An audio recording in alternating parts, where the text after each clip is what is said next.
Assalamualaikum warahmatullahi wabarakatuh. Pemirsa, tim redaksi Jurnal Kotim tengah menghimpun informasi Sampit Kabupaten Kota Waringin Timur dan saya Muhammad Haikal akan segera menyampaikannya untuk Anda di Jurnal Kotim hari ini.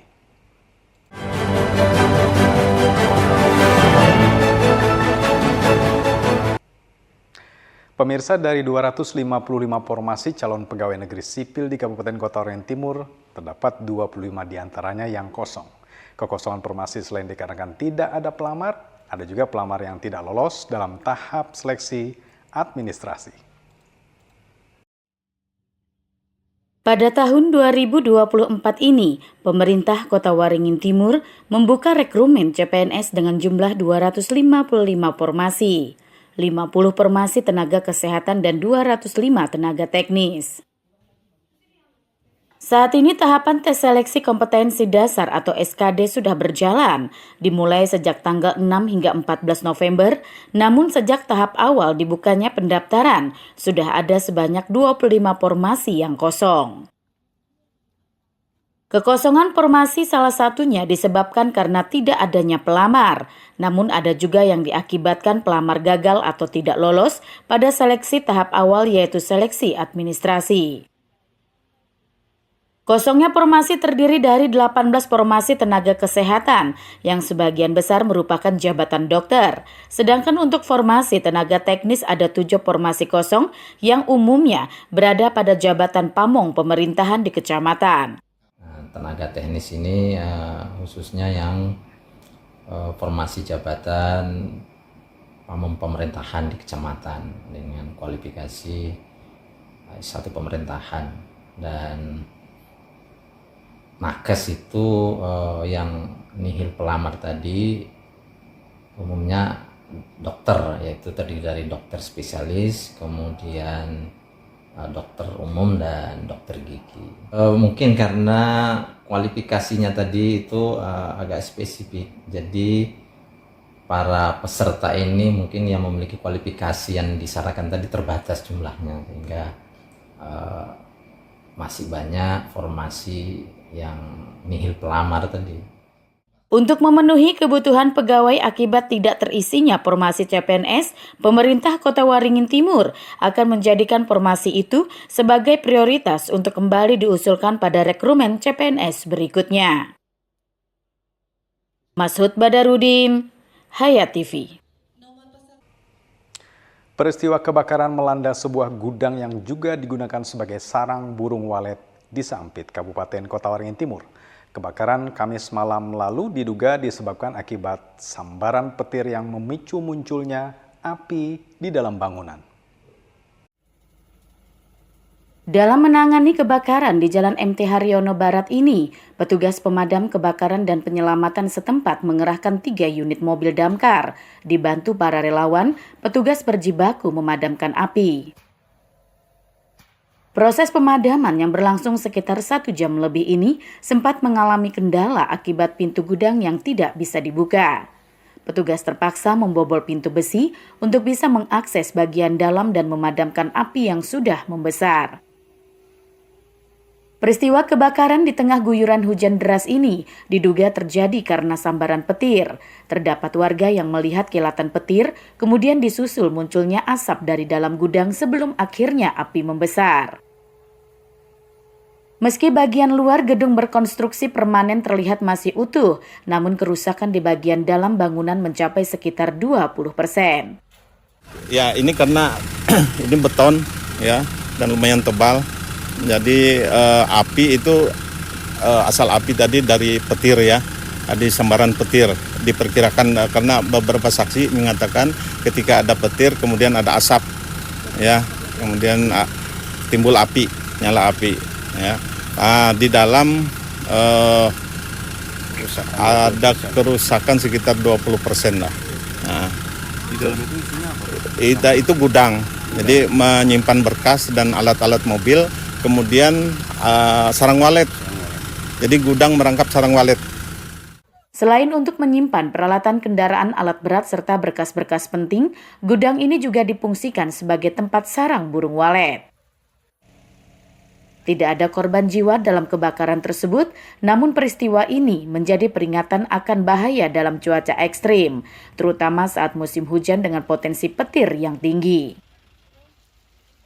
Masud Badarudin, Hayat TV. Pemirsa, sebanyak 200 guru ikuti penguatan kompetensi kepemimpinan yang digelar Balai Guru Penggerak atau BGP Provinsi Kalimantan Tengah. Kegiatan ini bertujuan mempersiapkan para guru penggerak untuk siap menjadi kepala maupun pengawas sekolah. 200 guru peserta penguatan kompetensi kepemimpinan yang digelar di Sampit berasal dari sejumlah kabupaten di Kalimantan Tengah, yaitu Kota Waringin Timur, Kota Waringin Barat, Seruyan, dan Sukamara. Kegiatan pada Jumat pekan lalu ini merupakan bagian dari upaya memperkuat kemampuan guru penggerak, yaitu dengan fokus pada pengembangan kompetensi, kepemimpinan, dan manajerial, baik dalam peran sebagai kepala sekolah maupun pengawas sekolah. Kepala Dinas Pendidikan Kota Waringin Timur, Muhammad Irfansah menekankan pentingnya guru penggerak memiliki kompetensi manajerial yang kuat. Sebagai pemimpin satuan pendidikan, mereka harus mampu menjadi penggerak perubahan yang membawa kemajuan bagi sekolah dan siswa. Jadi pendidikan itu tidak boleh mati, tidak boleh, harus terus berjalan, bergerak, mengikuti perkembangan zaman. Itu harapan kami dengan adanya penguatan kompetensi kepala sekolah, kepemimpinan, kompetensi kepemimpinan guru penggerak. Mudah-mudahan mereka nanti jadi pemimpin pendidikan, terutama yang nanti insya Allah yang diangkat jadi kepala sekolah memang benar-benar mereka menjadi pemimpin yang amanah bagi pendidikan, dan yang diangkat jadi pengawas mereka bisa mengawasi sekolah-sekolah untuk memajukan pendidikan. Kegiatan penguatan kompetensi ini merupakan bagian dari visi besar program guru penggerak. Tujuannya untuk menjadikan pelajar Indonesia yang tidak hanya memiliki keterampilan akademisi, tetapi juga siap bersaing di tingkat global. Di dalam program guru penggerak, terutama tentunya ilmu yang bermanfaat bagi kami sendiri, utamanya tentang kurikulum yang baru yaitu kurikulum Merdeka. Sangat banyak sekali manfaatnya ketika kita mengikuti guru penggerak ini sendiri. Bagaimana kita membuat rencana pembelajaran yang terbaru, utamanya tentang rencana pembelajaran diferensiasi. Bagaimana kita membuat pembelajaran sosial emosional, dan tentunya bagaimana kita berinteraksi dengan baik dengan siswa kita sendiri. Selain itu juga guru penggerak tentunya memiliki kesempatan untuk berkontribusi. Tentunya teman-teman di sebelah saya ada yang sudah terangkat jadi kepala sekolah, ada juga yang sudah terangkat jadi pengawas. Dengan adanya pelatihan ini, diharapkan para guru penggerak mampu membawa perubahan nyata dalam memajukan dunia pendidikan di Kalimantan Tengah. Masud Badarudin, Hayat TV.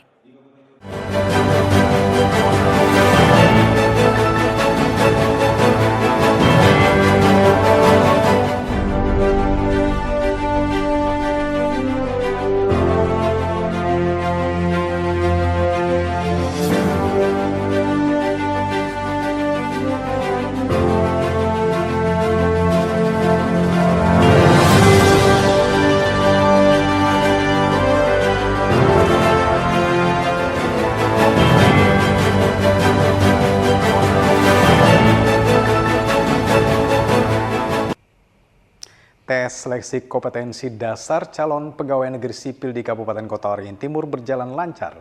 Namun disayangkan terdapat cukup banyak pelamar yang tidak hadir dalam mengikuti tes tersebut. Hingga hari ke-8 tes SKD pada Rabu kemarin, salah satu tahapan penting rekrumen CPNS tersebut berjalan lancar. Kepala Badan Kepegawaian dan Pengembangan Sumber Daya Manusia atau BKPSDM Kota Waringin Timur, Kamarudin Makalepu menyebut tidak ada kendala berarti selama proses tes SKD berjalan. Setiap harinya tes SKD CPNS dibagi menjadi 4 sesi dengan jumlah 75 orang peserta dalam setiap sesinya.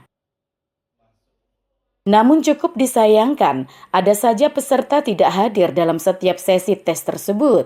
Jumlah peserta absen bahkan ada yang mencapai lebih dari 10 orang dalam satu sesinya. Meski begitu, Kamarudin berharap 255 formasi CPNS yang tersedia untuk bidang kesehatan dan teknis bisa sepenuhnya terisi. setiap sesi itu masih ada yang tidak bisa berhadir, kita tidak tahu apa halangan dan seterusnya, sehingga satu sesi pun belum ada yang hadir penuh. Dari jadwal itu 75 pasti ada yang tidak hadir.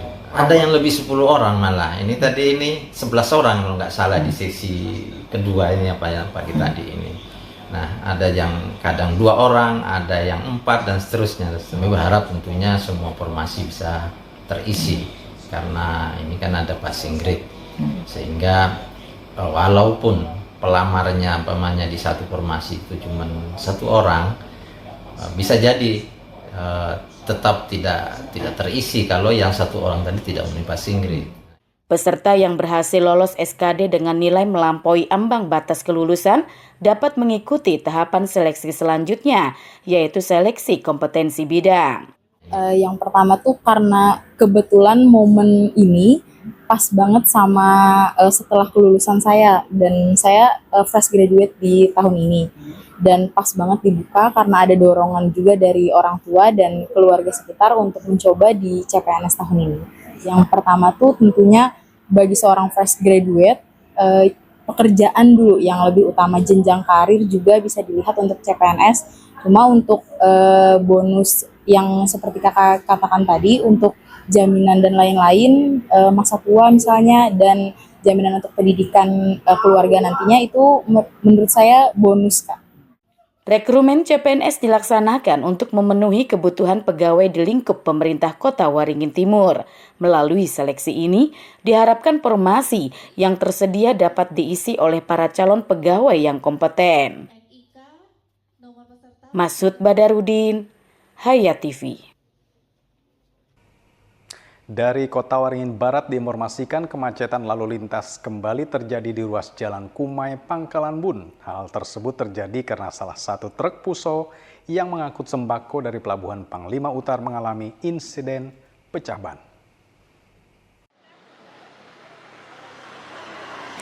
Beginilah kemacetan yang sering terjadi di sepanjang Jalan Panglima Utar. Rekaman video ini diambil saat truk Fuso pengangkut barang berupa sayur-sayuran dari Pulau Jawa yang turun di Pelabuhan Panglima Utar Kumai pada Kamis 14 November 2024 pagi. Iring-iringan truk Fuso pengangkut barang menuju kota Pangkalan Bun pada saat ini melintas di Jalan Panglima Utar, tepatnya di RT 3 Desa Sungai Kapitan, Kecamatan Kumai, Kabupaten Kota Waringin Barat, Kalimantan Tengah. Truk Fuso pertama mengalami insiden pecah ban. Spontan truk-truk Fuso yang ada di belakangnya tidak dapat melanjutkan perjalanannya, kemacetan pun tak terhindari.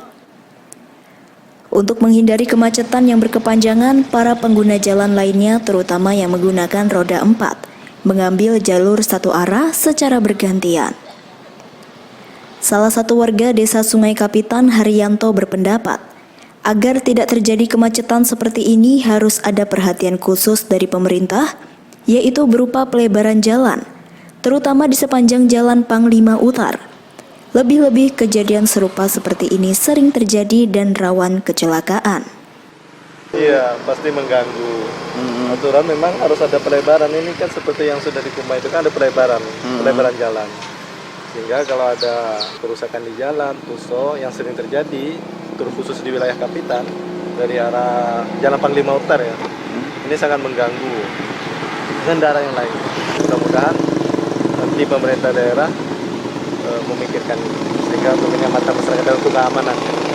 Sangat disayangkan kemacetan tersebut terjadi karena bahu jalan masih digunakan untuk membongkar muatan sehingga memperparah kemacetan.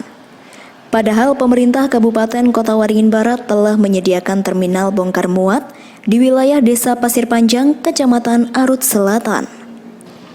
Jamri, SBTV. Sampai di sini perjumpaan kita di Jurnal Kotim kali ini pemirsa. Saya Muhammad Haikal dan kawan-kawan yang bertugas menyampaikan terima kasih atas perhatian Anda. Sampai ketemu lagi. Assalamualaikum warahmatullahi wabarakatuh.